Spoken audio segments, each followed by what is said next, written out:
it's Quinn. This is just a heads up. You might just be wasting your talent on some bullshit while the world burns. Welcome to my newest uplifting essay, Build Something Valuable. You can find the print version at the World Wide Web at importantnotimportant.com. Anyways, yeah, look, this is a PSA because you can actually use your very unique set of skills for good, even and especially at scale, even and especially, right now. I know.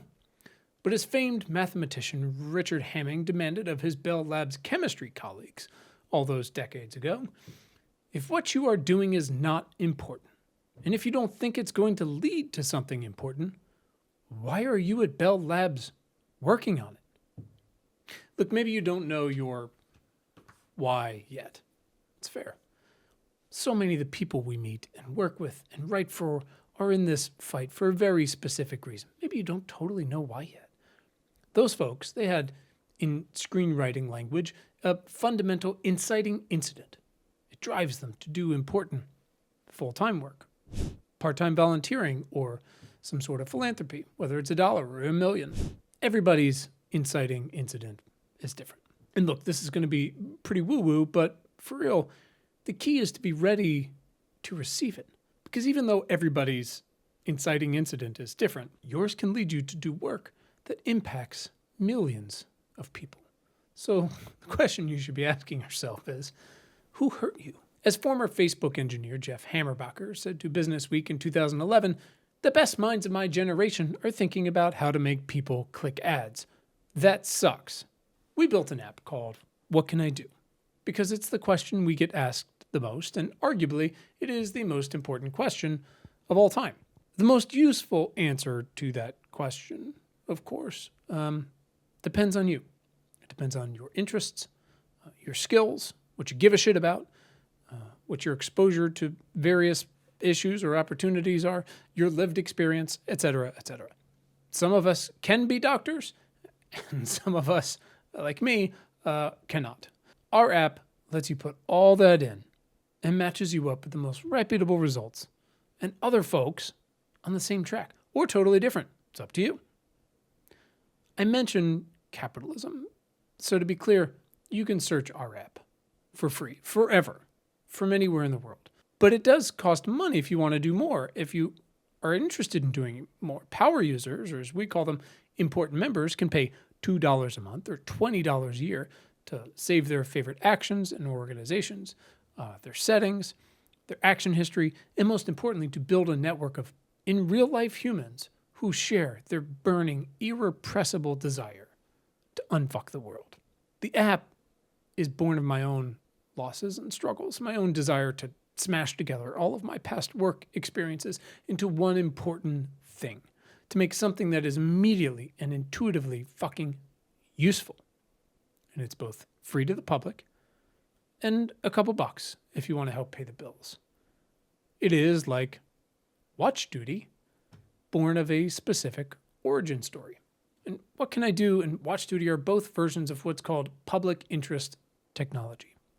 In their book, Power to the Public, Tara Dawson McGinnis and Hannah Shank defined public interest technology as the application of design, data, and delivery to advance the public interest and promote the public good in the digital age. Now look, I fucking love Star Trek and Minority Report and other shiny new tech. I really do. But the thing about shiny stuff is it can be pretty distracting when you already have, for example, millions of people getting kicked off of Medicaid simply because of paperwork errors. Nobody around here is celebrating the recent Los Angeles fires, just like we didn't celebrate COVID. But also, like COVID, there are very clearly myriad lessons to be learned from something we definitely saw coming, which exposed all kinds of cracks in our support systems, and has maybe awoken in some folks the need and opportunity to apply their very specific set of skills. So enter Watch Duty, the new hot app that didn't actually spring up out of nowhere just in time this last week. From the Hollywood Reporter, WatchDuty CEO and co-founder John Clark Mills said they have a very deep, visceral understanding of this. He said about the apps, reporters they employ, who he says sleep in shifts during times like these. He said many of them have lost everything. Many of them have just done this out of the goodness of their heart. So to recap WatchDuty, in 2012, John Clark Mills founded Zenput, an operations execution platform for restaurants, C-store, and other retail chain operators to roll out and drive compliance with all of their core operating procedures and key initiatives. It's not the sexiest thing. It's not going to get you an interview in the Hollywood Reporter, but it makes money. In 2020, John's town, Sonoma, California, was just a little bit on fire. And despite 1,000 open tabs with emergency data, he couldn't make heads or tails of what emergency information was correct, timely, or useful. Frustrated and inspired, and despite still running Zenput, he called his friend David Merritt, WatchDuty's future co-founder and CTO, and they hacked together what would eventually become, this month, the splashiest app north of, say, Fountain. They had an inciting incident. They shared a particular and complementary set of skills, and because they're not morons and understand at least that the promise of climate whiplash was here to stay in California, they put all that shit to use. Now, WatchDuty didn't exist when John needed it the first time. Kind of like how our app, What Can I Do, didn't exist exactly how and when I needed it. But once he sold Zenput, the hell if it wasn't going to exist when the next fires came, because they were going to come.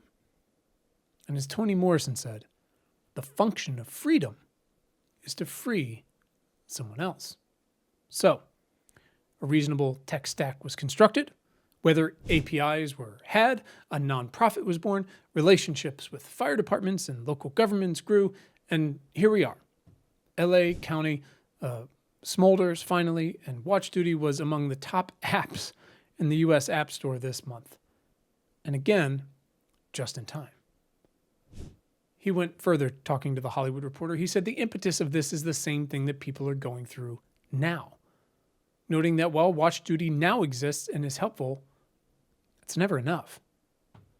He said, unfortunately, you're just trying to figure out what's going on at all costs. And we wanted to ease that pain and suffering. We didn't realize we were evacuating entire towns and schools and the whole thing. Now, a couple years ago, I had Mill Industries co-founder Matt Rogers on the podcast. You can find it. We'll put it in the show notes. Matt previously founded Insight.org. He was the co-founder of Nest Thermostats. You're welcome. And he helped engineer something called the iPhone.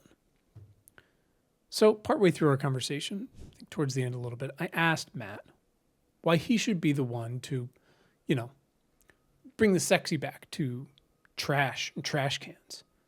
And I sincerely appreciated his candor. He said, and I'm paraphrasing here, not many people designed the iPhone and reinvented the thermostat. So it should probably be me. And he's right. Matt knows what his very specific set of skills are and how to be successful. He did the work to identify big problems and how he could turn them into very profitable opportunities. He knows trash is gross, compost is great, but it can also be nasty, so not enough people do it. So we throw away a bunch of food, and methane continues to overcook the place. So the Mill bin was born. Mine, of course, is named Audrey too. But Mill's origin story and Matt's radicalization, like John and David and WatchDuty, are manifold. You have to understand that for everything else that's going on there. I mean, just among our almost 200 podcast guests include a scientist who solved their late father's muscle dystrophy, a nurse turned congresswoman whose best friend died in postpartum and now has been pushing the Momnibus Act for maternal health for 5 years. Another scientist trying to make choosing birth control less of a harrowing experience for young women and anyone because she almost took her own life, because that happens. We had a SNAP lobbyist who once couldn't afford a hot meal. We had the reluctant executive directors of a pediatric cancer research foundation and another one from a gun control foundation, each of which they started because they each lost their daughters And no one else should have to lose their daughter to something as fucking bullshit as kids' cancer or school shooters. Fuck, right? They had to do it. It's not complicated, man. Start where you are. Use what you have. Do what you can. You may think you don't have a story or a moment that has been impactful enough to radicalize you yet. But if you look around, you might find you're living in it. It doesn't take a fire. Look, I know you want to take that sweet VC money and impossible expectations and build your very own AI app that's actually just cheap cost OpenAI. I get it, man. Now, has unlimited VC money and ad-supported business models enabled some really useful free software, services, and games to be available to billions of people the past 20 years? For sure. Have we maybe got enough of it or gone too far with it, and now people's cars and phones and TVs are tracking them to the last abortion clinic for 500 miles and back? For sure. So, sure, man, I get it. That's how VC works. That's the California dream. The odds are low, but the payoff could be enormous. It probably won't be, but it could be life-changing. But to who? And by ignoring what else? Because it's one thing to see this sex criminal, felonious kleptocrat president as an opportunity to take advantage of chaotic deregulation and accelerationism. It's another to be a fucking human being about it. To understand we are 100% locked on this rock together. To come back to the baseline. To make sure, at the very least, that we have made our people and systems as resilient as we can before leaping into the great unknown. Insert the Arrested Development narrator. They are not currently resilient. Now, I understand we've each got our own lived experience and opinion of the world. And we're all on a wide spectrum of wondering and worrying about what the world thinks of us. But I've also got some bad news. Or I guess Ralph Waldo Emerson has some bad news, which is to say that people do not seem to realize that their opinion of the world is also a confession of character. So, even without a Nazi in chief, even without AI agents or locally hosted LLMs, without residential solar or truly magical GLP drugs, everything is moving very, very quickly. Everything except our ethics and our institutions, that is. From Via Media, in an article called "You Are Not Destined to Live in Quiet Times," they said, the Neolithic revolution, associated with settled agriculture and the invention of writing, came thousands of years before the Industrial Revolution. The Industrial Revolution was only about 2 centuries old when the Information Revolution started to hit in the late 20th century. Increasingly, especially with the advances in genetics and the science of the brain coming so quickly, it looks as if we are entering an age of permanent revolution in which radical technological and social changes cascade across the world largely nonstop. For people in our time, rapid and accelerating change is the norm. We hardly know anymore what stability feels like.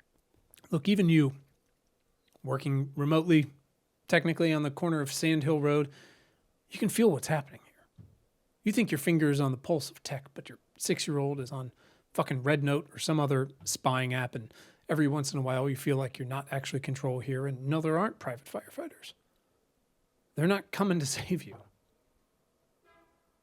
You realize maybe roads and trains don't need to actually turn a profit. From my friend Azim Azar in his book, The Exponential Age, from a couple years ago, he said, a preferable option is to better prepare for a period of accelerating technologies. We can close the gap by making the lower line rise faster. That means equipping our social institutions, our governments, companies, and cultural norms to adapt at pace. At the same time, he said, we can try to make our institutions more prepared for rapid change so they aren't undone by any bumps in the road of exponential technology. And he concluded and said, and we can even develop new ways of organizing society that ensure the benefits of exponential technology are distributed evenly. Azim's really one of the best thinkers on this whole thing.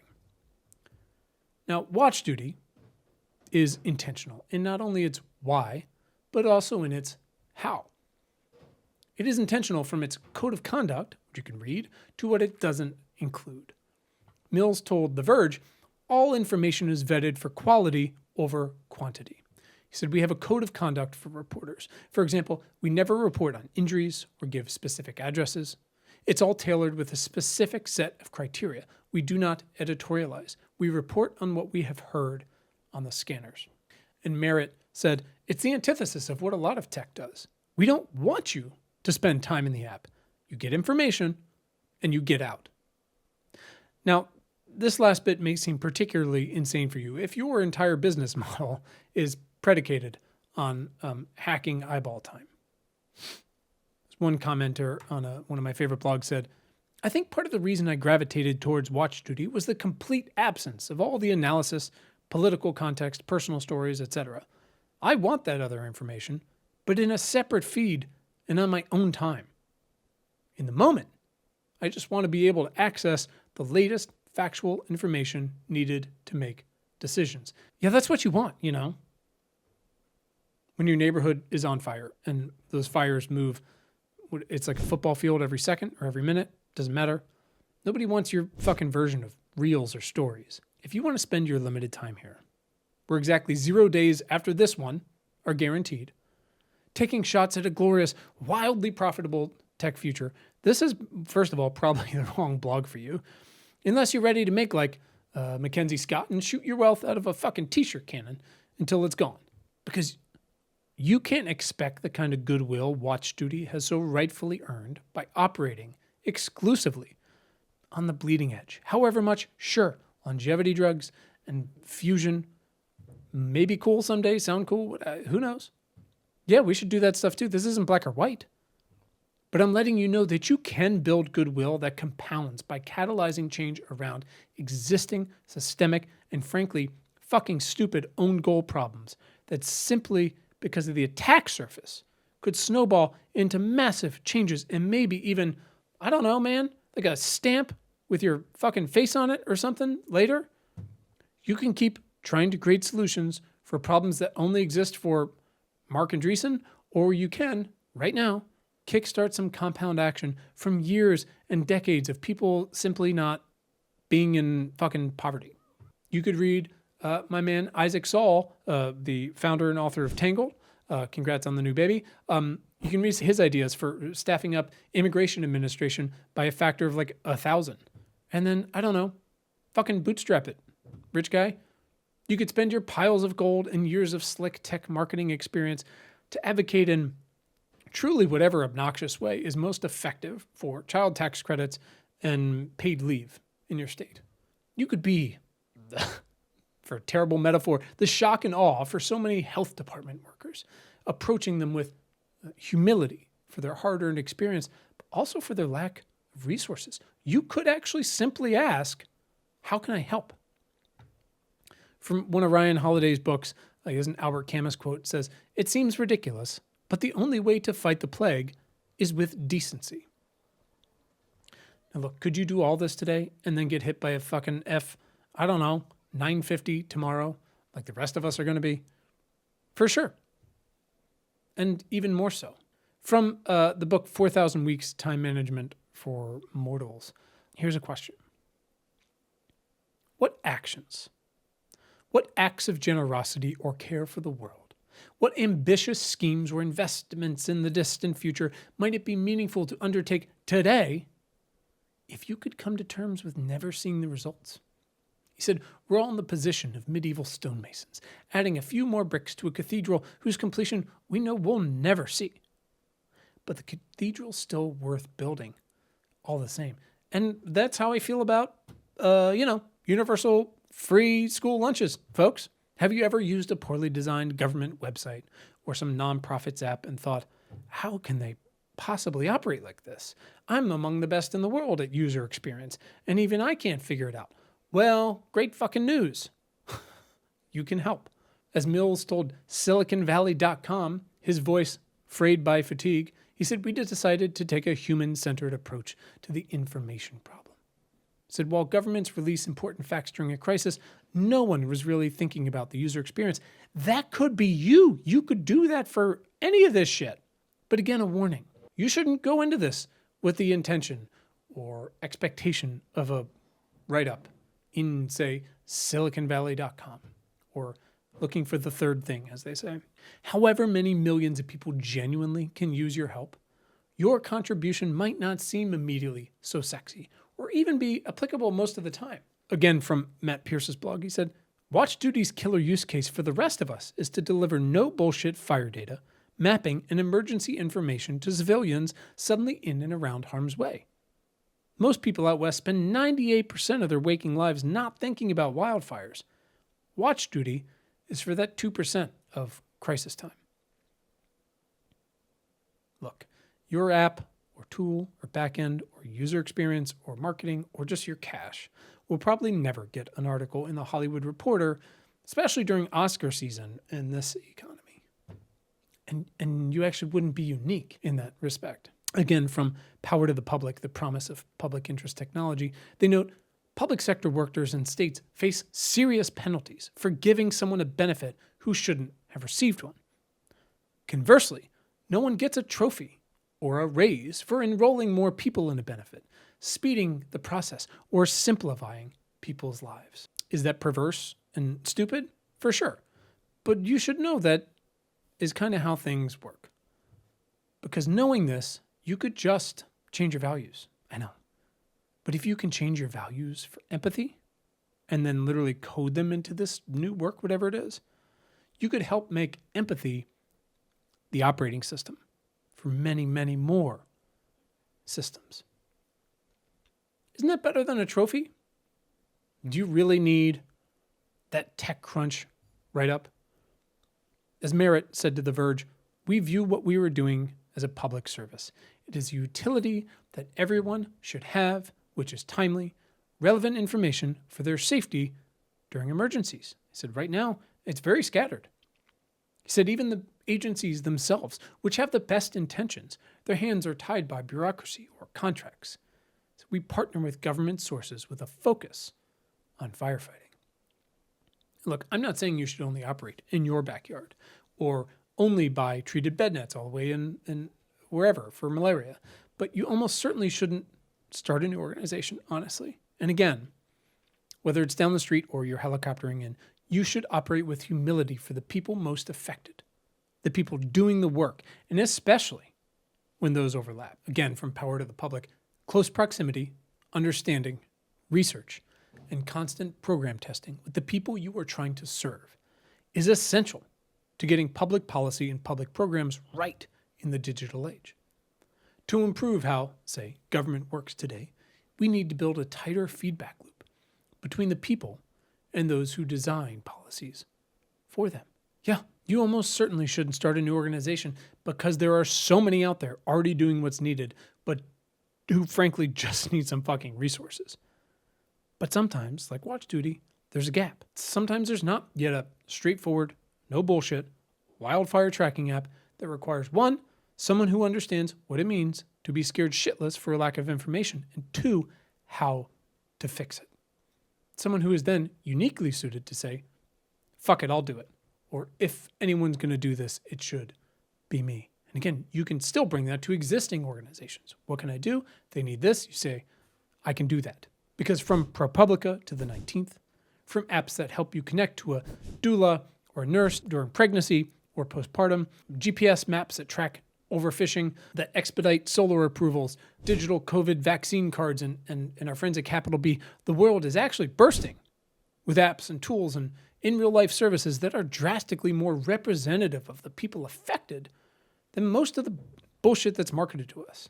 You might be lucky to feel like so many of the world's systemic problems don't apply to you. But I promise, if you spend a day reading to cancer kids, at an endless series of city council meetings arguing for literally one fucking mural, or trying to understand why exactly a school district can't just slap a bunch of solar panels on the roof and call it a day because of the dark money funding NIMBY transmission pushback on fucking Facebook, you'll understand, one, truly what the fuck, how that feels. And also two, hold on, I think I can help here. Again, from 4,000 Weeks, This is a perspective from which you can finally ask the most fundamental question of time management. What would it mean to spend the only time you ever get in a way that truly feels as though you are making it count? Would you rather have millions of parents go, hey, your app fucking saved our family from being burned to ashes last night? Or, hey man, your free-to-play game facilitated my child's relationship with a predator? It's actually your call. Now, the payoff might not be nearly as much wealth, but again, like Mackenzie Scott or the Watch Duty crew, you could use your skills and or wealth and do it both out of the goodness of your own heart and out of spite. I don't really care. As Mills put it, The Hollywood Reporter, I don't want to sell this. To who? No one should own this. The fact that I have to do this with my team is not okay. Part of this is out of spite. He said, I'm angry I'm here having to do this, and the government hasn't spent the money to do this themselves. So no, it's not for sale. No, I'm not open to change all of a sudden. I just don't give a shit. Because he gives a shit. Look, we need you now. And we'll need you always. Compound action got us here. It'll build a better future. It's why we built the tool. But we have to operate on the baseline first, primarily, to attack the causes of our self-inflicted problems, not just live for the dramatic rescues or far-fetched 10x or more returns. And like so many of the amazing charities we work with, it seems like Mills, the Watch Duty CEO, would rather be out of business. As he said, if we don't make drastic changes, Watch Duty will continue to top the App Store charts every summer. That is a victory for no one. That's it for this week. Thanks for sticking with me on this one. I would love to hear your ideas on how to build something useful, how you can help. You can always visit our app at whatcanido.earth. You can read all these essays at importantnotimportant.com or just scroll back in your feed. Thanks for listening. Thanks for sharing. And thanks for giving a shit.